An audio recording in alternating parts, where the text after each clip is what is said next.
Li Amedê tundiya li ser jinê her rojê zêdetir dibe. Tenê di nav du mehan de sê jin bi destê hevjînên xwe hatine kuştin. 954 jin jî ji ber tundiya hevjînên xwe serî saziyên fermî xistine ji bo alîkariya ewlehî û hiqûqî. Ev dane ê rapora tora têkoşîna li dijî tundiya li ser jinê ye.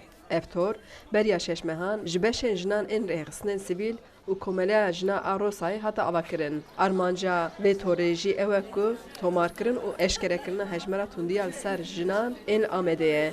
Jinên di nav torê de ji bo bala civakê bikişînin ser tundiya li ser jinê xwe bi kincên xemrî û reşkirê dan û paşê jî van daneyan bi daxuyaniyek ji raya giştî re eşkere kirin.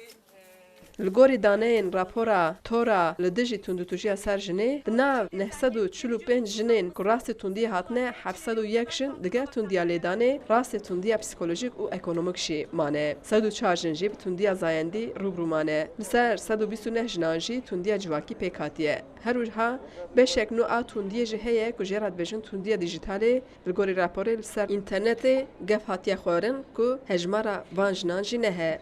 Li gorî raporê jiyana 219 jinan dibin xeterê de ye. 106 jin jî ji bo parastina jiyanê di malên parastinê de dimînin. Parlamentera HDP a Sêrtê Meral Danişbeştaş dibêje ku li dadgehên Tirkiyeyê jî nêrîna zilamtî serdest e. Yani ki aliye kanuni de ez kanun bebejim dadgeh dozger lehemberi jineye. Yani bir yer wan ne aliye jinedeye. Jiber ku dadgeh vaqta darezandine jî dikin ve ku zlamadı fikirin. Nerina zlamtiye ledinerin, eril ledinerin. Em beşin jinek diye kuştun cezayı eku kuştiye dixin. Lebele vaqta jin ji hezara yekî tişkî û sabike cezayı herî bilind didin. Yani ev nerîna zilama ne tenê şexsiye, nêrînek civakiye, nêrînek devletiye, nêrînek siyasiye, nêrînek dadgehaya jî, polis jî, dozger jî, mahkeme jî mi gelek sal parestin kir ji bona jina. Bi rastî nêrîna wan ji xwe wexta serrast bibe, wek hev be li hemberî jina. Ez bawerim ev mesele özdetir çareser bibe. Rêvebera Komela Rosayê Ayla Akatşî dibêje divê gelê Diyarbekirê bi tu awayî tundiyê li ser tu kesê qebûl neke. Nav du mehan de sê hep jin qatil bû Diyarbekirê de. Em yani mirov nikare vê qebûl bike. Bila jin be jî zilam be jî. Ew ke nav bajarê me de jiyan dikin, nav Amedê de jiyan dikin, gere vê qebûl neke. Çünkü em êrî şekilde ser jina hebûye em nav civatê xwe de mesela bi 10 salan ki xebat dikin em dixwazin bila tune be.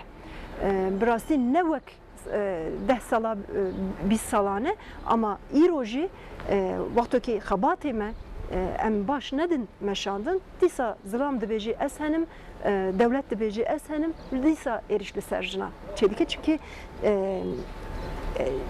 çanda şiddetê zihniyeta zilam û devletê de hene. Rapor li ser zarokan jî zanyariyan parve kir. Li gorî raporê 1716 zarok rastê tundiyê hatine, 1526 zarok jî ketine nav kiryarên deryasayê. Rapor barê dikişine ser hewildanên xwekuştinê jî. Li gorî raporê ji 11 salan heta 19 salan di nav zarok û ciwanan de hewildanên xwekuştinê jî pir zêde bûne û ew dibêjin ji ber ku hêviya ciwan û zarokan ji paşerojê nemaye.